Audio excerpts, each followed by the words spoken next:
Hi guys, hope you're doing well in this course. This is Loai with you from aeschoolonline.com.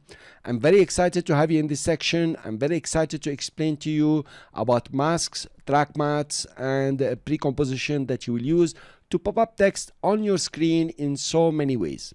First, I'm gonna go through this lecture where I will explain about masks and their usage. And later on, we will develop slowly to be able to do some great and awesome animations that you will use everywhere. Masks are shapes, but they are different kinds of shapes. Let's have some examples. Let's use the rounded rectangle tool. I'm okay with the fill and so on, and create a shape. Now we create a shape layer that has a rectangle as its shape. That's it. Now if I choose the shape layer and I choose also the shape tool, you notice the option here is highlighted. I can either create a shape or create a mask. By default, it is create shape. If I use it, then I will have just another rectangle here, and we will see this in complex shapes.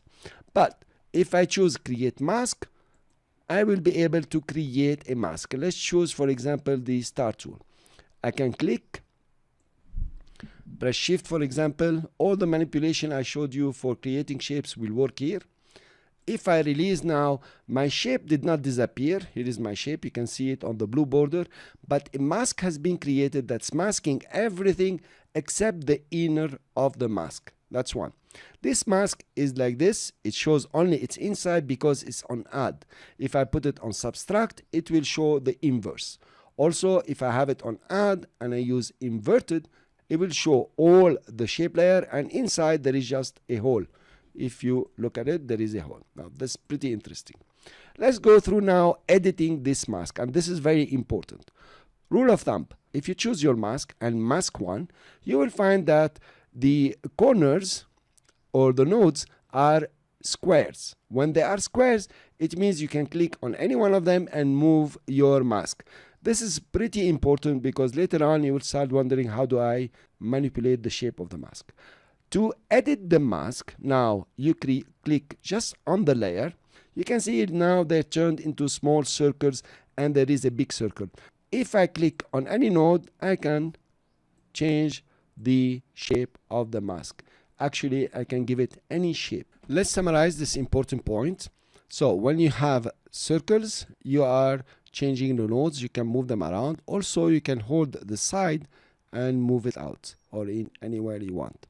That's the way to do it. Let's say you do that, and then you have a shooting star. But when you are having just rectangles, then you will be able to move the mask around. So that's very important, and you want to keep it in mind, the circles and the squares, how to edit a mask. Let's look at inside our mask. If we twirl down mask 1, you will find you have mask path, mask feathering, opacity, and expansion. I will give you an exercise and a very good example about how to use the expansion in the next lecture.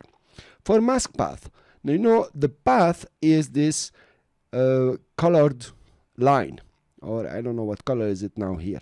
We can change the color and make it very bright green, for example, or yellow. Here you are, now it's yellow. So the mask path is this yellow line. You can copy and paste this one, and also you can animate it. So let's animate this mask. I will keyframe the mask path. As we explained, the mask path is the yellow one. I'll move, for example, to 1 second, and I will start, for example, moving the mask.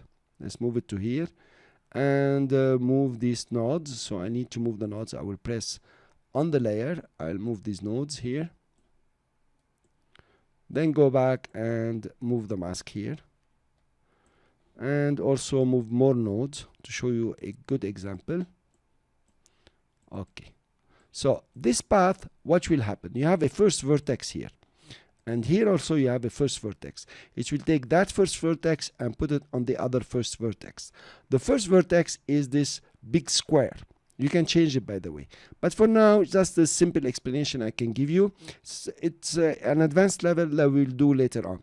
If you click on play, you will notice that the whole mask has moved. So it's not just one node or two, the whole thing will be moving.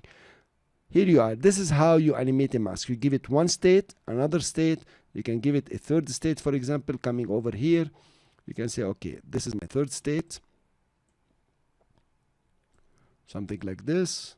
Okay, and here you have 3 animations that will work together. Okay, this node has jumped, no problem. So this is how you animate your mask. It's very important that you have a good understanding of that. Let's go to feathering. You can see feathering here. If you feather, you will have some kind of blur from the inside and the outside. That's the feathering, how it operates. Sometimes it's extremely good, we will use it. The opacity, you know what this is, and the expansion. Let's take an example about the expansion. I will delete this mask, and simply I delete just a node. I will delete the masks altogether. Okay, and I will take a circle, draw a mask, click for example in the middle, and here you are.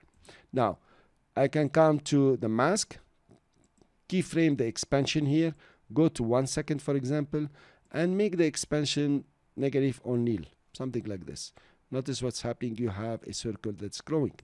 That's very cool. If you take the feathering up, now you have even a nicer shape going down. You can invert the keyframes, and you have a nice growing wall that is very beautiful. You notice the flaring in. You can also move your mask, like we said. We come to mask 1, and we can move it here to center it, make it a bit smaller. To size the mask or to use a free transform, you can double click on the mask, and you have the free transform that you can scale down, for example, move, and also you can rotate if you like. This is a circle, it doesn't make sense, but nevertheless it can work. Here you are now.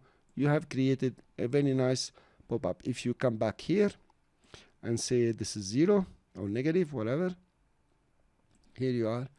You see it is a very nice animation. Whoop. Cool. Now you have pop-ups. Beautiful. Let's make the timing in between. I press alternate and move them. And notice now you have, disco lights. Thanks for being with me in this lecture. In the next lecture, we're going to apply masks to text.